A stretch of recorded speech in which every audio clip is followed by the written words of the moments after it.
Hello, welcome to another edition of Bards in the Basement.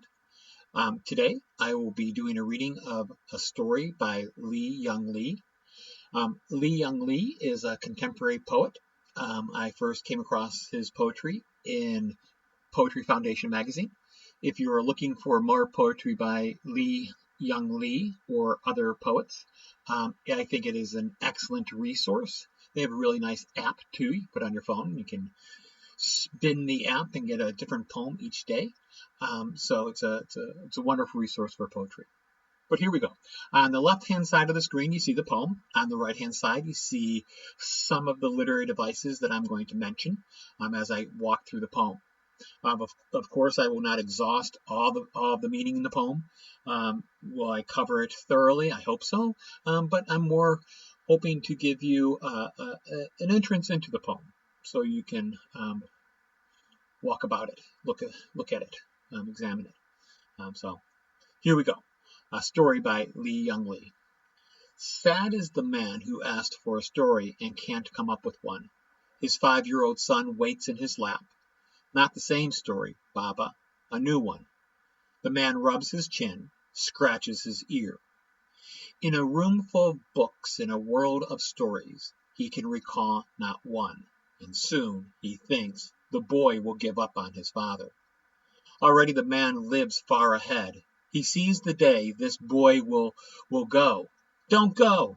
Hear the alligator story, the angel story once more. You love the spider story. You laugh at the spider. Let me tell it. But the boy is packing his shirts. He is looking for his keys. Are you a god, the man screams, that I sit mute before you? Am I a god that I should never disappoint? But the boy is here. Please, Baba, a story.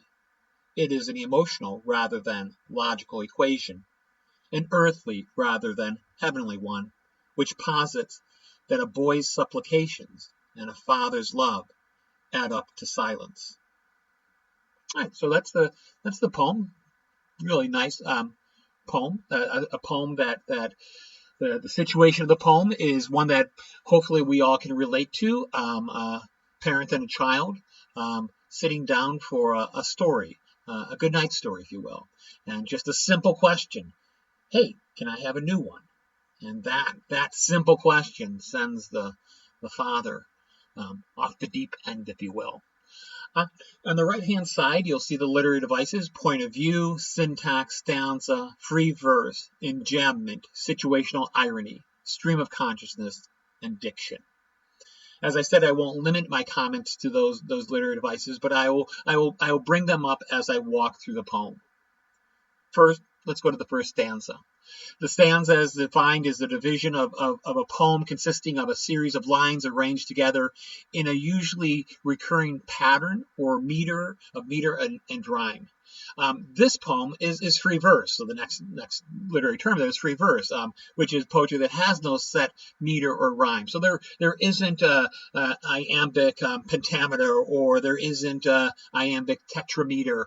There isn't a set rhyme scheme that we can map out and point to. This is an example of free verse. But that does not mean it doesn't have rhythm. It doesn't mean that the writer's not trying to manipulate the cadence of each stanza as we read through the poem. And we'll see how Young Lee speeds up or slows down the movement of the poem. So let us go to the first literary term, which is point of view. The point of view of this poem is the third person point of view. The speaker of the poem. Typically, when talking about poetry, we'll talk about the speaker and not the narrator. We'll use the term speaker because we don't want the reader to think that the speaker is necessarily the poet. Sometimes the speaker is the poet, but oftentimes the speaker of the poem is a persona created by the poet to explore different ideas, different themes from different points of view, if you will. So the speaker of this poem, or the point of view of this poem, is third person, limited. We really never get inside the head of the son, the child. we do get inside the head of the father. We hear what he's thinking, his internal thoughts.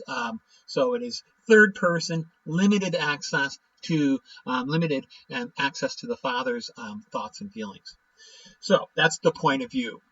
Now, as I said, this is a free verse, but the writer will manipulate the movement of the poem through punctuation, through syntax, which is sentence structure. And the first stanza is one sentence, but it's also a sentence that inverts the traditional sentence structure.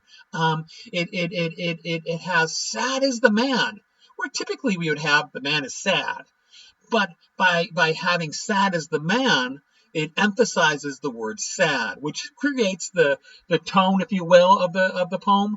The tone is typically seen as the emotional meaning of a poem. So sad, there's a sadness, a melancholy about this poem, and that's emphasized in the inverted sentence to start the poem. It's not by mistake that the first word in the poem is sad.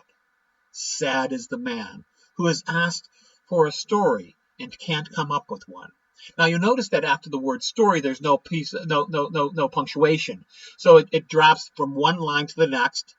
Sad is the man who is asked for a story and can't come up with one. That's called enjambment. Writers of free verse typically use enjambment. That's when one line of poetry just drops down to the next without any punctuation, and typically it speeds up the poem. It moves the poem quicker, if you will.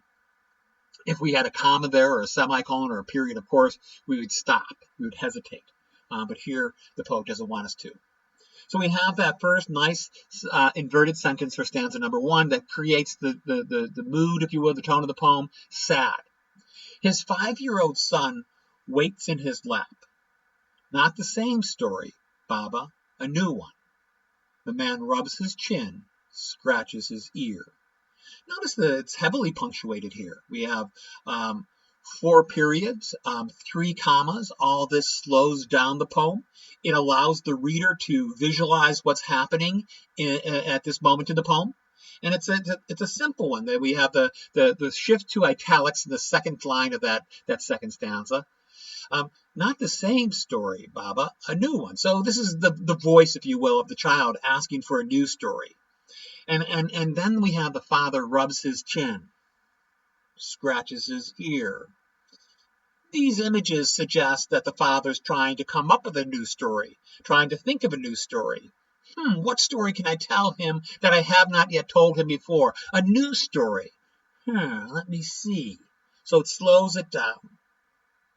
Then we have the third stanza, where we have the use of enjambment, and then a couple lines that are heavily punctuated. But I want to suggest something here with this third stanza. In a room full of books, in a world of stories, no punctuation, so it drops down. And also there's situational irony here. He's surrounded by books. He's in a world of stories, yet he can't think of one to tell his son, a new story to tell his son. In a room full of books, in a world full of stories, he can recall not one. So there we have not one, and soon, comma. He thinks, comma, the boy will give up on his father. And so we have the commas in that third line of the third stanza. We have 3 of them to slow it down. And once again, we get the image of the father thinking about his son. And he starts to worry. The boy will give up on his father. If he can't recall a story, if he can't give a new story, the boy's going to give up on him. A panic, if you will. Overreacting, if you will. So we have him surrounded by books, trying to figure out what story can I tell this boy before he gives up on me. Already, the man lives far ahead. He sees the day this boy will go. Don't go. Hear the alligator story, the angel story once more. You love the spider story. You laugh at the spider. Let me tell it. Now, a couple things here. The boy asks for a story, a new one. And in this stanza, the fourth stanza, the father already lives far ahead. He can't think of one. So now he's imagining what the future holds for him and his son. He's already far ahead, and now we have the desperation. The boy's about to go. He's about to leave. Don't go! Exclamation. Hear the alligator story! Exclamation. The angel story once more! Exclamation. You love the spider story. You laugh at the spider. Let me tell it! Exclamation. The use of punctuation. Always read the punctuation. The poet chooses that punctuation for a reason. It's the desperation, if you will, of the father. Don't go. Hear this story. This one more. And then the parallel structure of the fourth line there. You love the spider story. You laugh at the spider. That to show kind of like the repetition shows the anxiety, the hope of the father to capture the boy one more time. Let me tell you this story. Once again, the exclamation points to show the desperation, the anxiety. And remember, this might be an example of stream of consciousness. It's one of the literary terms I have on the right-hand side. Stream of consciousness is a defined method of narration that describes the happenings and the flow of thoughts in the minds of the characters. In this case, the mind of the father. We're inside the father's mind. Now, this is not the typical stream of consciousness that we encounter when we read, say, Dorothy Richardson or James Joyce or William Faulkner or Virginia Woolf. When they use stream of consciousness, quite often they will leave out all punctuation because we don't think commas, we don't think full stops, we don't think semicolons, colons. We just think words, and we don't always think about what's happening in the present. Sometimes we're thinking about what happened an hour ago and what we're going to be doing 2 hours from now, but we're sitting in this moment right now, and so we're going to the past, and then it's the future while we're still in this present. So some writers who use stream of consciousness, they leave out all punctuation.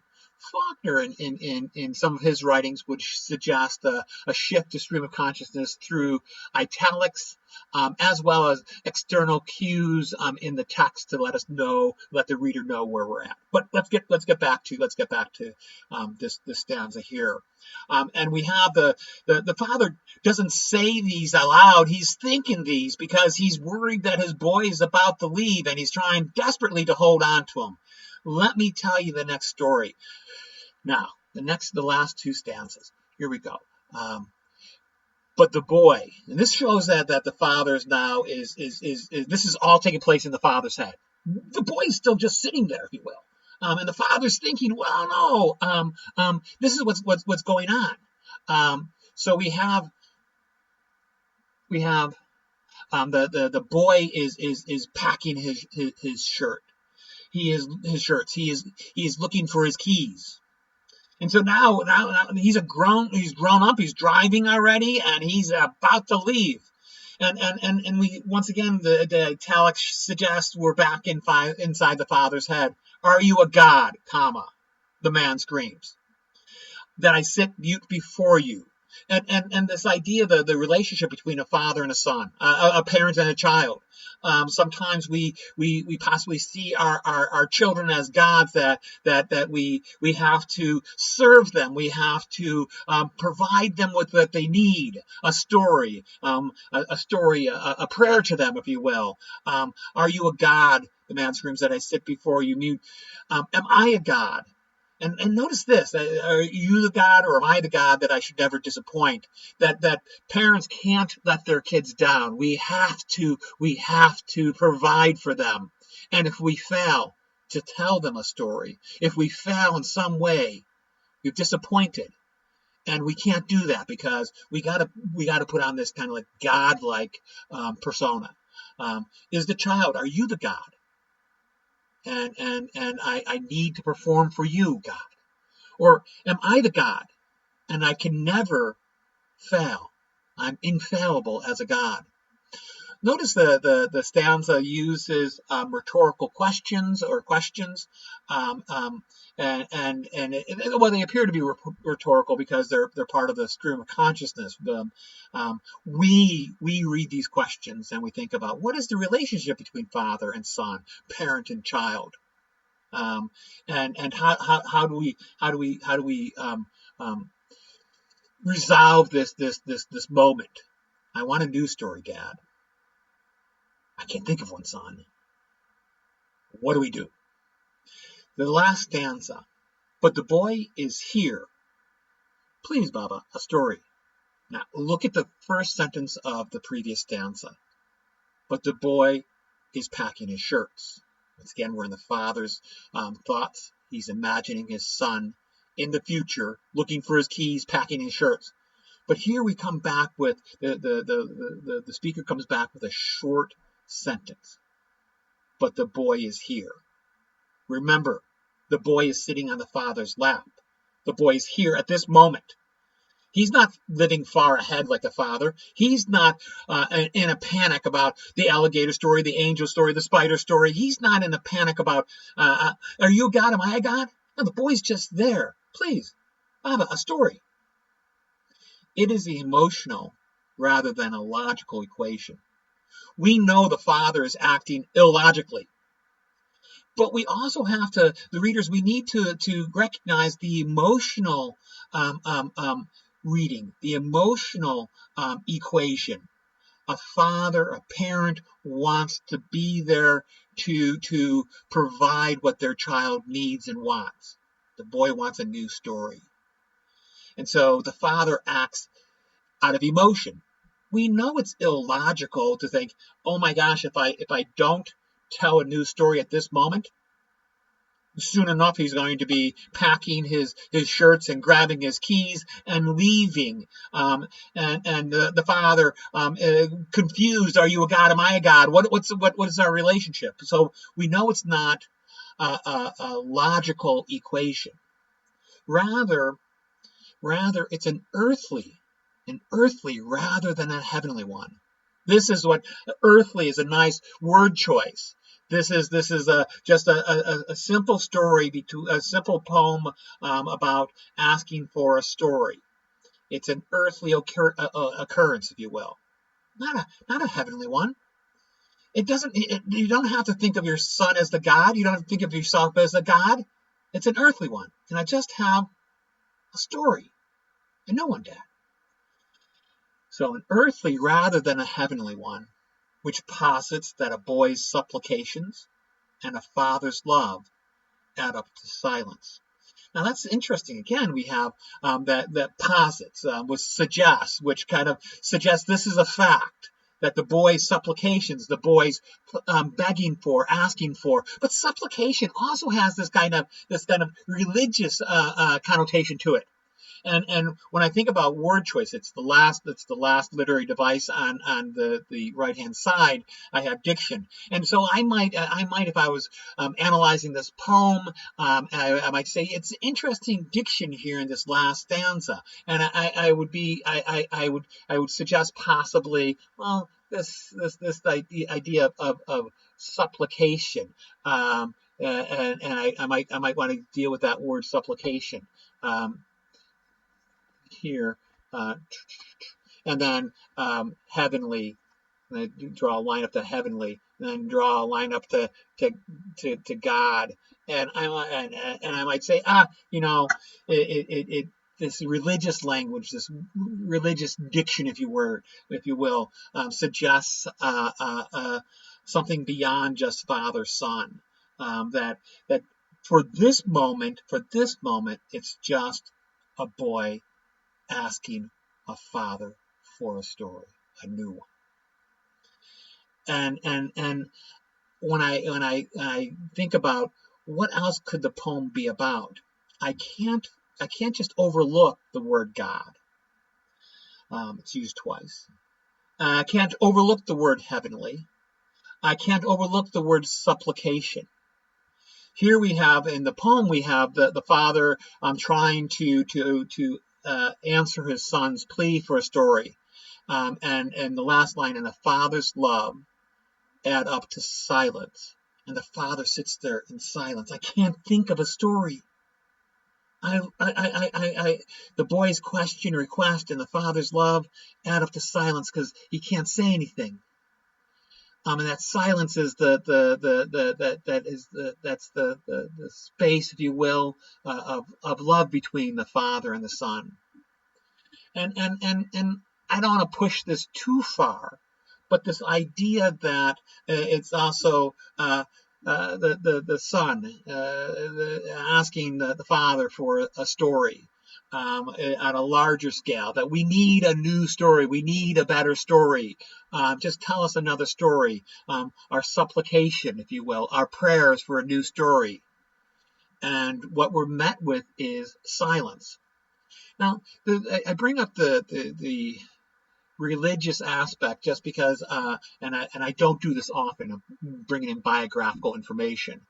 But Li Young Lee, the poet, once said that every poem is a descendant from God, and that descendant from God suggests this relationship between the poet and God. And so if the communication works well, you'll get a good poem. So I think there's something else going on another level here that has to do with our supplications to a being, and sometimes that supplication is a seemingly simple one. Please tell us a new story, and we're met with silence. Just as the child is saying to his father, tell us a new story. And though the child and the father love each other, the poem ends with silence. And so I once again love this image of the father-son sitting there in silence, waiting for the incoming story. And the son will say, good story, Dad.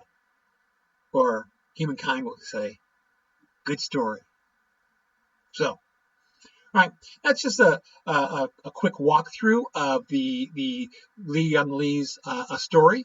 I hope you found it engaging, and you will investigate more poetry by Li Young Lee, and continue to tune into Bards in the Basement. All right, take care.